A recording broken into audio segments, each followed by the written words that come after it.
Welcome. I'm Kinetic Symphony. I hunt down and report on mysterious and weird, true stories, from glitches to the paranormal. Case file number 546, written by Cabnbeeschurgr. Thankfully, time spared my job. Preface: I work in a warehouse with a pretty small crew. There's two halves of the warehouse. It was 9:15 p.m. when I started working on a truckload that only consisted of products in the back half of the warehouse. I worked for exactly 1 hour, because that's how long the album I listened to was. I decided to take a small break after I finished, and checked in with my boss to see how the rest of the work is going. Nobody's at the front, which weirds me out, but maybe they're at lunch? My boss sees me, runs up to me, and demands to know where the hell I've been. I told him I'd been working on the truckload in the back for an hour. He says he checked in the back multiple times to close up and plug in the forklifts and whatnot. He did not see or hear me at all after 9:15. I had been in the empty warehouse for 5 hours. My boss had been about to leave. I checked my phone to find 2 missed calls from my boss. I went to the back to show him that I'd gotten the truckload done. All the lights in the back are off, and the pallet jack I was using was not where I had left it. But the truckload was done. My boss is baffled, and I swear to God I was only working for an hour back there. At least I didn't get fired because he was as freaked out as I was. Case notes, file number 546. There are some incongruities in this time glitch that differ from others, namely that your boss's phone call did register on your phone, 2 of them. And even the messages were left, and the work you did unloading the truck was indeed completed. You even had your playlist go uninterrupted during this time gap, meaning you weren't out of phase with the universe, and yet your boss said he checked multiple times in that same location you were in, but you weren't there. So indeed you physically weren't there, but you weren't out of phase with the universe. That means someone took you somewhere else, physically, in the same dimension. Dare I say, aliens? What other force could be involved to cause time loss, move objects, and disassociate a human from their environment and perception of time passing? To you, of course, it feels like nothing happened at all.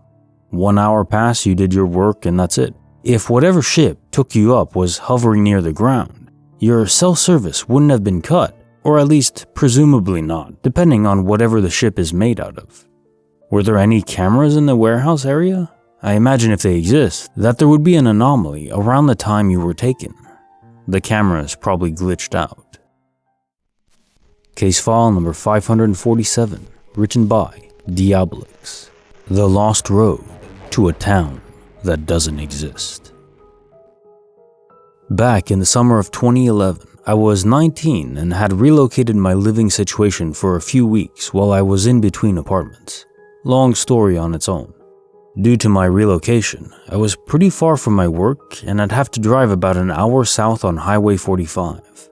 At the time, I worked in Spring, Texas, and could get away with a lot of stuff because we were too short-staffed and I was one of the more experienced on our night crew. On my first shift, having to drive to work from this new area, I ended up getting a bit turned around and lost. I was driving on what I thought had been the highway. But after a bend, it suddenly transitioned into a single-lane road, and then further down transitioned to just a dirt road. Ever since it stopped being a highway, there were no areas to turn off. I left my place at around 7 p.m. to arrive at work by 8 p.m. for my shift. This happened around the midway point of the distance, so even though I didn't check the time when it happened, it'd be a fair estimate to say the sudden change in environment happened at approximately 7:30 p.m. Thinking this was really strange, as I'd been up and down 45 a million times and never seen something like this, I figured I would just drive until I reached a rest stop or something to check my location on GPS and turn around at. It got to be a little uneasy when I went a full 20 minutes without a single spot to turn at or turn into, and without seeing a single other car. I saw a bridge coming up and thought, okay, surely there'll be somewhere to turn around up wherever this bridge leads. Then I saw it. You are now entering Adoscodia. At this point, I was just already going to be super late for work no matter what, and figured I'd just send my boss a text and all would be fine. No signal. Figuring, what the hell? I'm gonna get in trouble anyway, may as well check out this place for a few minutes and see where I ended up. It was very unsettling. The town looked like it had been abandoned for decades. Buildings all around looked to be falling apart and in terrible disrepair. Not a single building had a light on, and there were no cars or people anywhere in sight. The roads were a mix of some dirt roads and some normal roads in varying states of decay. Hell, I didn't even see animals anywhere as I drove through. I could tell as I drove that this town was essentially an island. Every direction seemed to have a beach and a bridge that connected it to land, at least from what I was able to see as I drove around a higher elevated area. After about a half-hour driving around, unable to find any signs of life, I managed to find my way back to the bridge I came in on and got the hell out of there. When I got to work about 2 hours late, my boss called me back into his office to have a chat. I'd been working there since I was 16 and have never been so much as a single minute late, so he was willing to hear me out.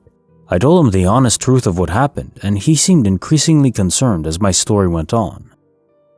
He and another coworker looked on a map out of curiosity, since they'd never known of any abandoned towns in this area, and found some place called Atascosita, and assumed I'd misread the sign. But when they opened the Google Street View, Atascosita was nothing like the town I'd seen. The only thing they had in common was a sort of similar name and one bridge that connected to it from across a lake. But the town I was in was surrounded by water and had bridges connecting it on each end. I'm only in contact with one coworker who was at work that day, and he's convinced I somehow got a bustling old-style town like Atascosita somehow confused with a long-abandoned ghost town even though they had nothing in common, just because we couldn't find any Atascotia on the map. 2 years after, when I went back to live in Spring for a little while, I did try finding Atascotia again, this time with the intent of filming while there to prove it existed. But alas, no matter how much I retraced my steps, I was never able to find that strange, empty path to the bridge again. I'm typically not super comfortable sharing this story with many people because for obvious reasons, lots of people would probably think I'm crazy because I'm adamant I was in a town that no one can seemingly find any evidence of ever having existed. From the few people who I have told over the years, I've gotten answers like slipping somewhere in time, that I entered some kind of spirit world or something, that I slipped into an alternate reality, and the most common was that I fell asleep on the highway. Though, while that last one certainly sounds like the most grounded on the surface, for those who have driven on 45, I'd have 100% died if I had fallen asleep at the wheel in a late evening or early night on that highway. Accidents are common there, even among totally alert drivers. I'm not sure what to make of it all. As unsettling as the event itself was, the retracing my steps later and not being able to find any trace of it was even more so weird. Honestly, if I ever ended up back there somehow someday, I'd film the whole thing. Atascosita is in a totally different direction from where I'd been driving when all the weirdness happened, but I still wanted to check it out for my own confirmation, and I can definitely 100% state that it wasn't in Atascosita. The only commonality between the two towns is a kinda similar name and nothing else. As for if there were street signs or traffic lights, recognizable brands like a Walmart being present or something, there were street signs, though sadly I no longer recall any of the road names. There were streetlights that weren't working, scattered throughout. I did see buildings that looked like they were gas stations and grocery stores, but none of them had a name on the building. I generally assume this is just from the passage of time. To clarify on a point in the post, the town was in total decay. Many buildings had parts of them that were just straight up falling apart or collapsed, and some buildings looked to have mild damage on some walls or the rooftops. As for the style of architecture, to help everyone have a clearer picture, it was really tough to tell due to the state of the buildings, but the closest approximation I could use is Greek Revival architecture. The designs seemed mostly basic and simple, though there were a handful of buildings that had asymmetrical designs. It's hard to say if this was a result of the buildings falling apart or if it was intentional design.